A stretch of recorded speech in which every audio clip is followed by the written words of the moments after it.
Monsieur le ministre, Monsieur l'ambassadeur, Monsieur le président de la Commission des affaires sociales de la Knesset, chers amis. Monsieur le ministre, comme on vous l'a dit, vous êtes dans un lieu chargé d'histoire. Je ne vais pas revenir sur la description d'Ilan, juste vous citer une phrase de David Ben Gurion qui a pu dire que la création de Mikvé Israël et de cette école agricole était la première date de la création de l'État d'Israël moderne en 1870, bien avant donc 1948. C'est dire l'importance de ce lieu. Monsieur le ministre, je vais commencer d'abord, si vous permettez, par deux remerciements. Un premier remerciement au nom, je crois, des institutions israéliennes représentées ce soir, au nom des institutions juives françaises. Un remerciement sur l'attitude de votre gouvernement pour aider la communauté juive dans les jours difficiles et troublés qu'elle traverse en France, les attentats antisémites et la terreur. En tant que responsable d'un réseau d'écoles, nous sommes très reconnaissants au gouvernement de l'aide de l'armée qui sécurise nos écoles. Évidemment, dans un monde idéal, on ne souhaiterait pas que nos enfants soient obligés d'aller tous les jours à l'école dans un environnement militarisé. On ne vit pas dans un monde idéal. Et vraiment, merci beaucoup de votre soutien, de votre solidarité et des efforts que vous faites pour aider la communauté juive française.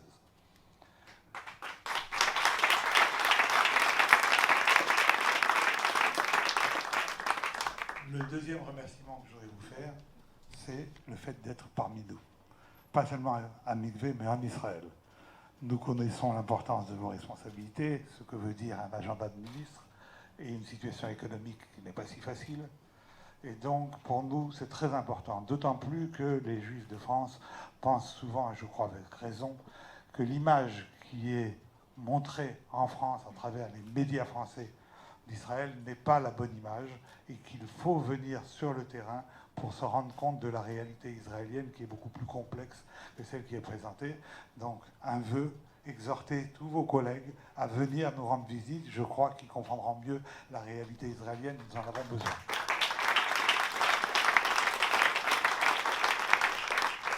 Alors, à Mikvé Israël existe depuis 2007 un lycée remarquable qui est un lycée franco-israélien.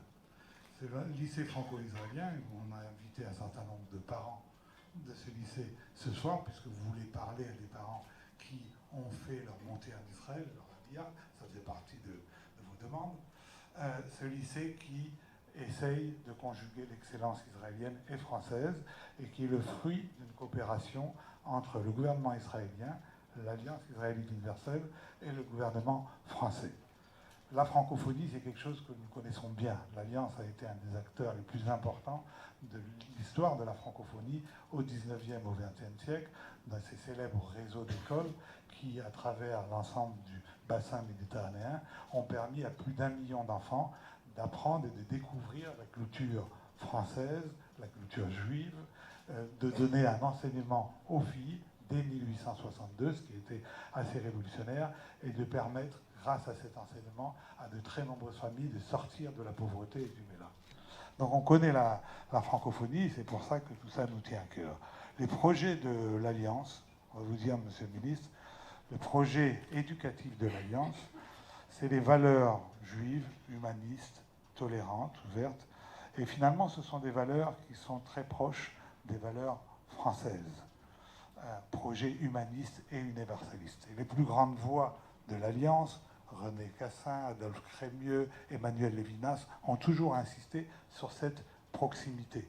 Et lorsque René Cassin a rédigé la Déclaration des droits de l'homme de l'ONU, il s'est beaucoup inspiré de ses sources juives et de la Bible.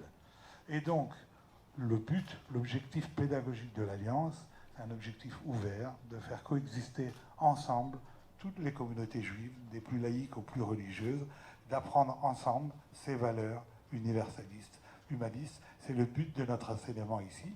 Et je veux dire aux enfants que nous recevons et aux parents d'enfants que nous recevons à Mikvé que nous souhaitons les transformer en ambassadeurs de la culture française dans ce qu'elle a de meilleur et dont Israël a besoin.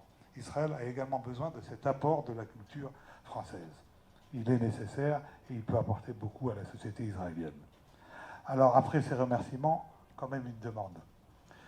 Israël a besoin que la France investisse plus dans la francophonie ici.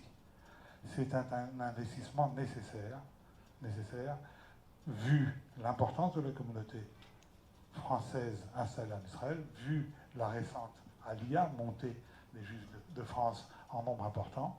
Il faut donner la possibilité à ses enfants, à ses parents, de garder un lien avec la culture française, le meilleur lien, de leur donner envie d'avoir ce contact permanent avec l'État français. Et ça passe également, malheureusement, par quelques moyens. Est-il normal, Monsieur le Ministre, que pour financer la rénovation du lycée de l'école Chagall à Tel Aviv, qui est propriété de l'État français, Monsieur l'ambassadeur doive trouver des sponsors privés en Israël parce que la dotation de l'État français était insuffisante. Alors, certes, avec le talent, l'obstination, la compétence qu'on lui connaît, il a réussi. Mais je ne trouve pas cette situation tout à fait normale. Pour le lycée franco-israélien ici, on vous a dit que c'était le fruit d'une coopération entre le gouvernement israélien, français et des fonds privés amenés par l'Alliance. Ce lycée connaît une croissance formidable. 200 élèves il y a 2 ans, 430 élèves à cette rentrée. Nous travaillons cette année dans des conditions un peu difficiles.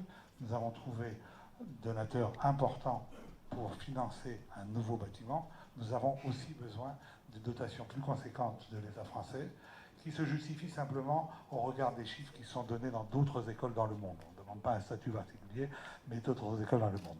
Mais je crois qu'un investissement dans la francophonie est un investissement rentable.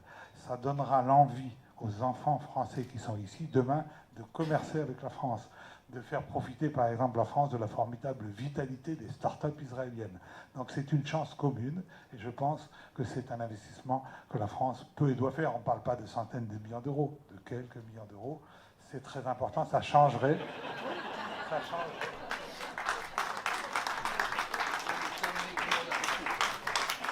Vous voyez, je suis plus ou moins habillé aujourd'hui en bleu et blanc, qui sont les couleurs de l'État d'Israël, mais il ne faut pas grand-chose pour arriver à les couleurs tricolores de l'Église sainte.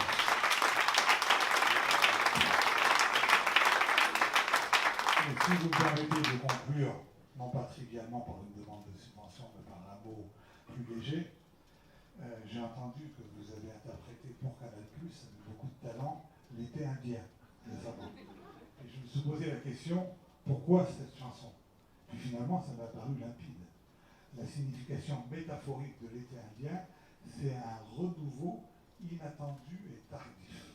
Alors, monsieur le ministre, je vous le souhaite, dans le cadre de la politique économique que vous menez pour les prochaines échéances électorales en France, un véritable été indien et tous mes vœux de succès.